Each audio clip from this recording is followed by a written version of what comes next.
Welcome to MEELive's Deep Dive. A warning, this segment includes details of violent abuse, assault and rape.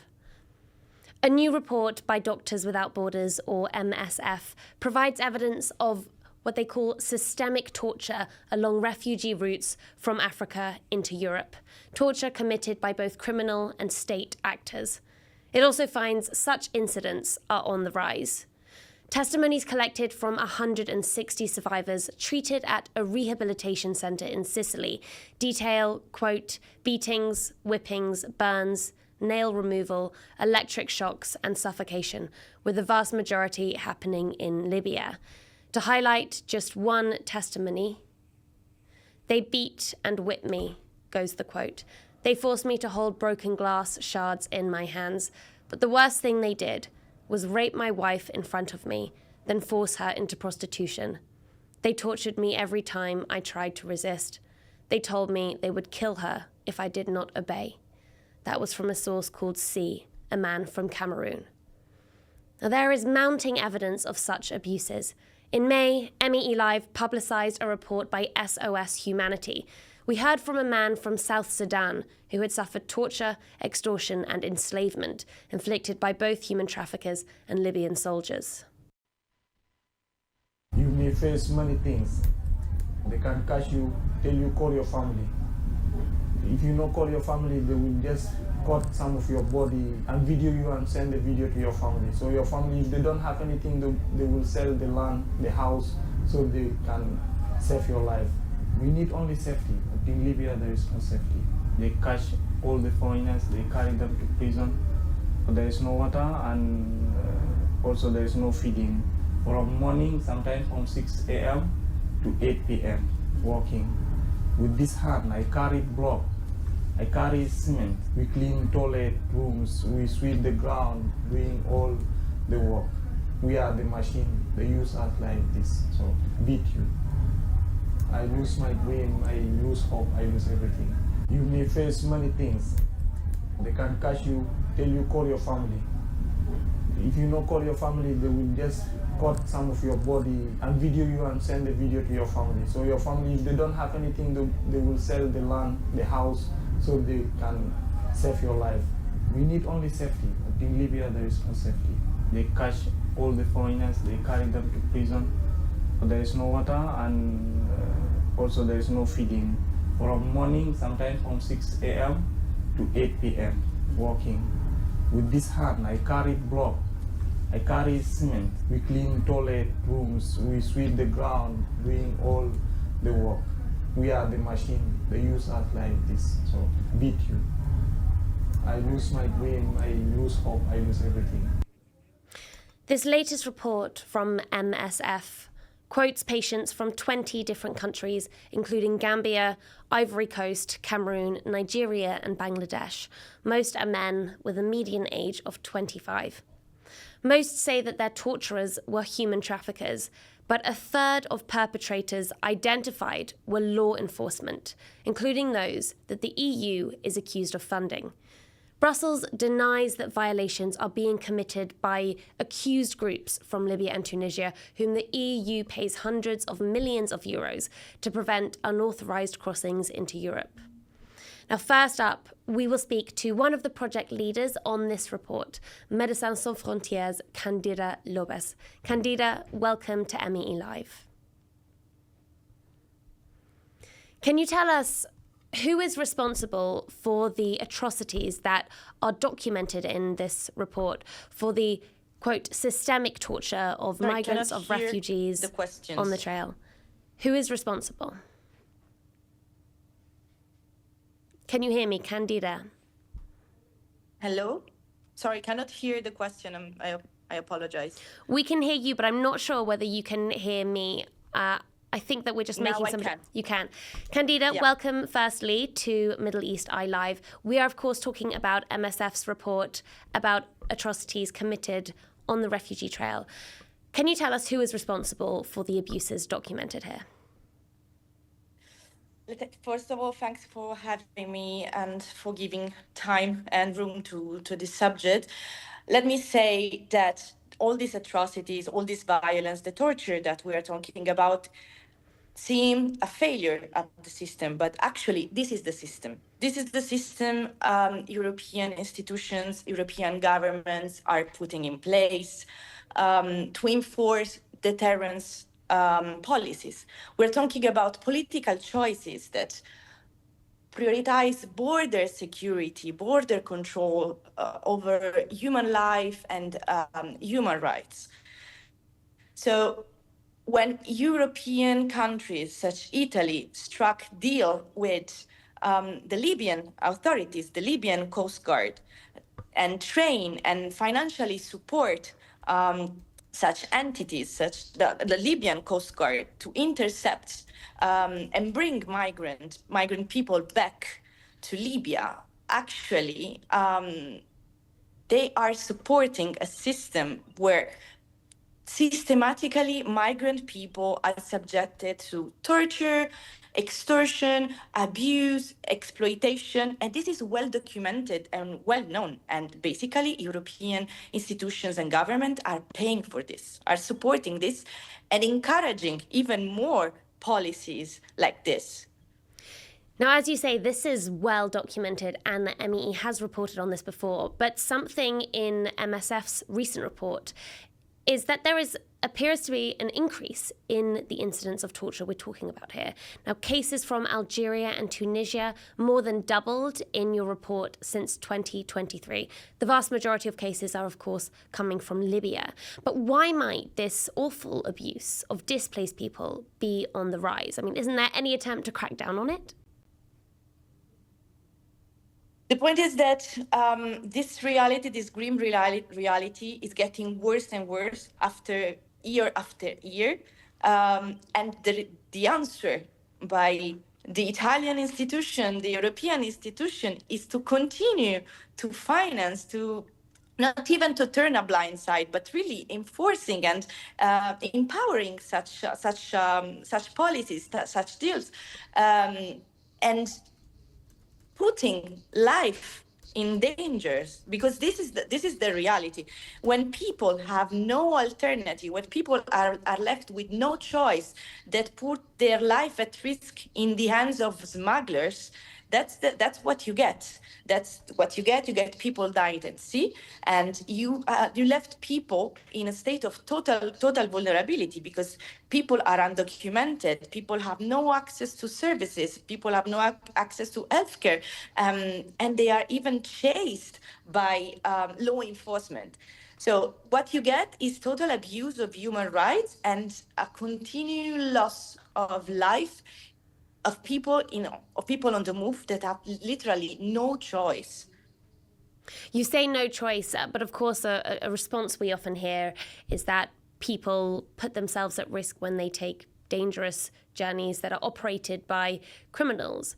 What alternative routes are available for people who, for whatever reason, feel the need to flee to Europe? Just talk us through what a typical refugee journey from Africa to Europe involves and what legal, safe routes are available.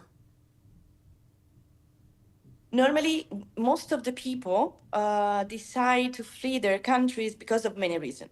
Because, of course, of extreme poverty, but extreme, of course, persecution, but even lack of education, lack of alternative. They don't have access to proper education. They don't have access to medical health care.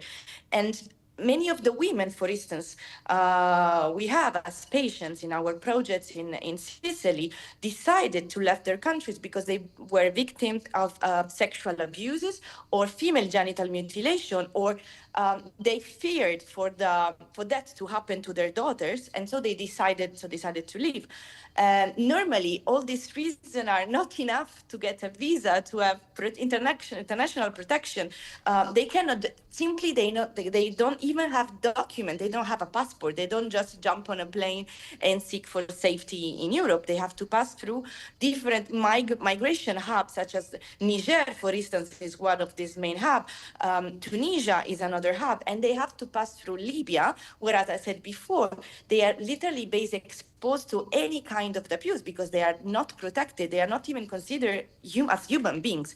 So they are enslaved. Many of these people told us that basically they were not treated as human beings, but they were just good. they were trafficked, they were exploited, they were forced to, many of the women, 80% of the women we had in our project we assisted in our project were exploited, were exposed to sexual violence. Many of them were forced into prostitution, and this is as a kind of torture for these people. So there are the alternatives are very limited. There are the so-called human corridors between Libya and Europe. This is a possibility, but considering that there is a humanitarian corridor between Libya and Italy, supported by the UNHCR and the Italian government. That, of course, is a relief. It's a great thing. Don't take me wrong, but in 2024, only 135 people were taken from Libya to Italy safely. Was that it's a drop in the 3,500? ocean. Sorry, was that 3,500 people you said were transported safely? 335, yes, 335. And do you know how many people took alternative routes, took their own routes? Considering that only in 2024, 1,500 people died at sea and trying to cross the Mediterranean Sea. And this is what we know, because the majority of these trips are so unsafe that sometimes get completely unnoticed. We don't know the real number. We don't know the real number of people who have gone missing in the central Mediterranean.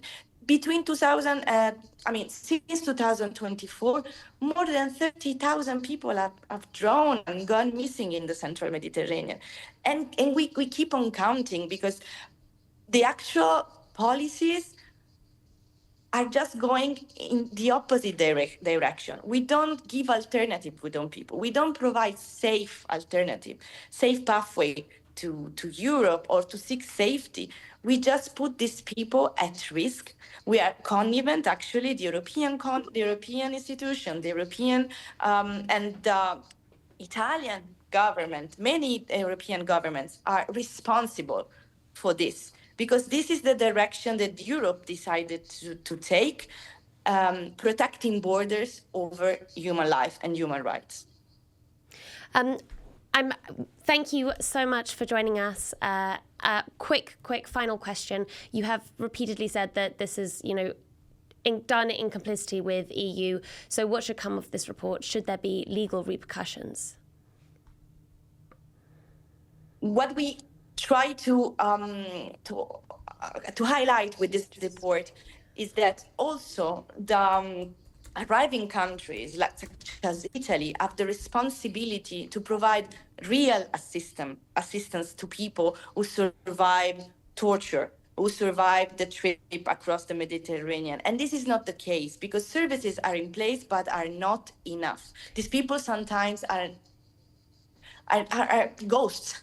And that's also a huge problem, that it's a responsibility of European countries. And the European countries and institutions should take their responsibility.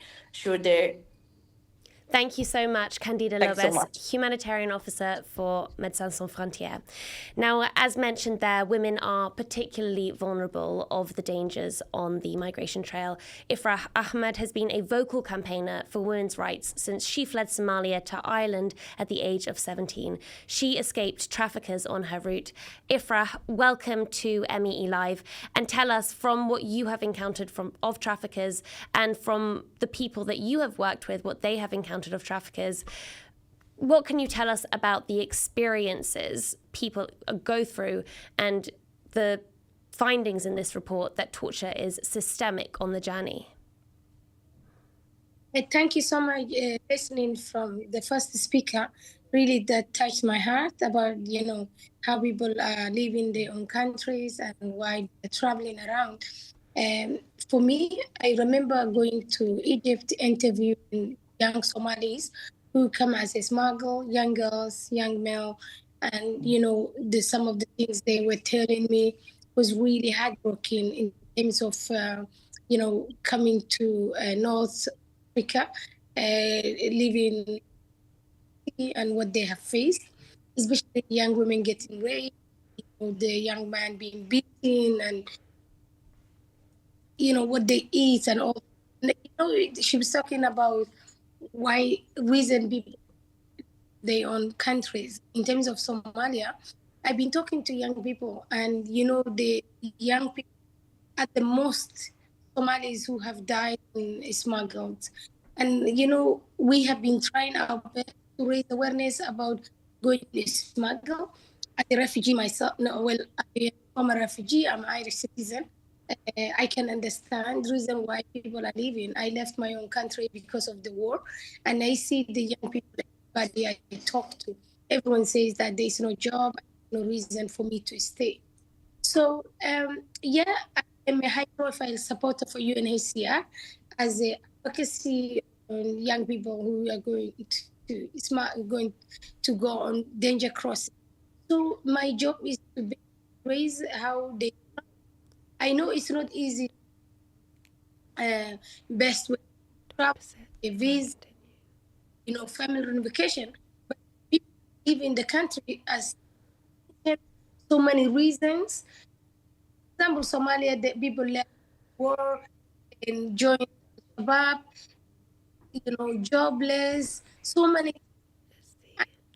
I think every person has to seek a safety for vision, but I always tell them going wrong direction is very bad as a smuggle or going on a road that risk it. Ifrah, I'm really sorry to interrupt you, but we have quite a patchy audio connection. It's really important to hear what you have to say. I'm just going to ask if you can try to speak very slowly and clearly and just keep to the fine points so we make sure that those get across. Something that the report details is that sexual violence is used often as a method of torture against women and girls on these trails. Is this something that you can testify to based on what you have seen of the journey, this particular danger facing girls and this use of sexual violence as what is being called torture? Yeah, I have seen it. A young woman who have spoke about being smuggled in Libya, who have been actually kept in the house for 3 months, being raped and become a housekeeper for the smugglers. And after they become unwell and they finish with them.